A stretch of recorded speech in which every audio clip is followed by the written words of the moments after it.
For the first two examples, the instruction is just solve for x. So in our equations, like when we looked at the concept map, we need to know how to start. There's no complicated fractions over here where we have to get the LCD. There isn't a surd where we have to isolate the surd and square the both sides. They didn't say find x by completing the square, so we can rule that out. It's definitely not a word sum, so this is straightforward. Let's start with trying to get it into standard form and see if we can factorize. 3x squared plus 5x. I'm bringing this one over for my quadratic equations. I want it to be equal to 0. And now we need to see if we can find some factors for it. So putting it into our brackets, right? If we can't do that, then we're just going to have to use the quadratic formula. That's it. Okay, I'm going to give this a go. I know that most of you use your calculators for this, which is perfectly fine. I'm going to quickly try and do it without, and then hopefully I don't mess it up. I will say it's going to be like that. And I can check if I'm correct without my calculator because I can just FOIL it out, right? 3x squared plus 6x minus an x and minus 2, and that should work. But now I just want to remind you, grade 11s, if you don't know, because if you put this in on your calculator, you would have gotten that x is equal to -2, right? Or you would have gotten that x is equal to, what is that? 1/3. You can't put into the bracket x minus 1/3. You can't do that. Then they know that you used your calculator. And if you FOIL it out, you're not going to get back to 3x squared.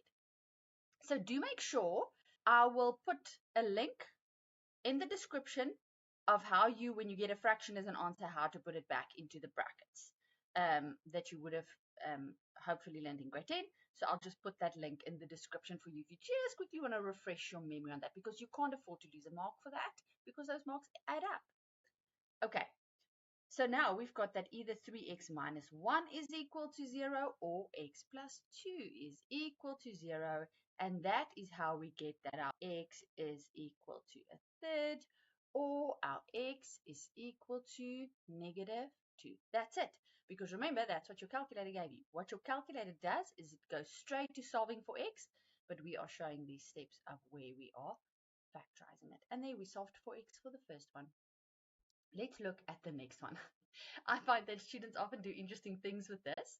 I wonder, what is your first instinct with this? I've seen students divide both sides by 5x.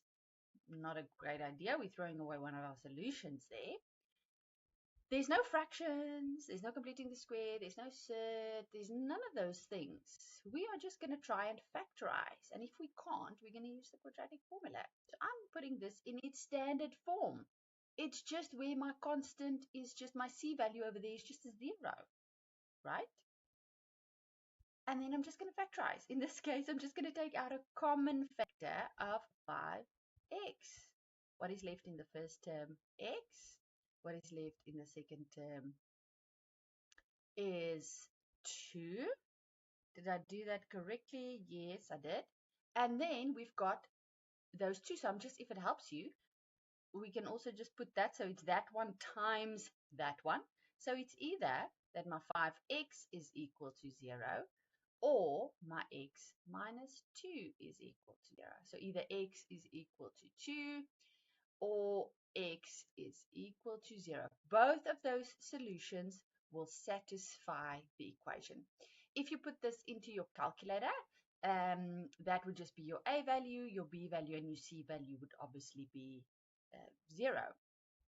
But then you had to show that step for all your marks. So I think with this one, yeah, just factorize and don't do something funny when there's an C value and it doesn't look like a proper trinomial. I'm trying to think of other things that I've seen students do with this, but anyway, a lot of them I'm actually just like, they say, oh, I don't even know where to start. So, okay, those are two examples, basic, of where we just factorize when we have to solve for x.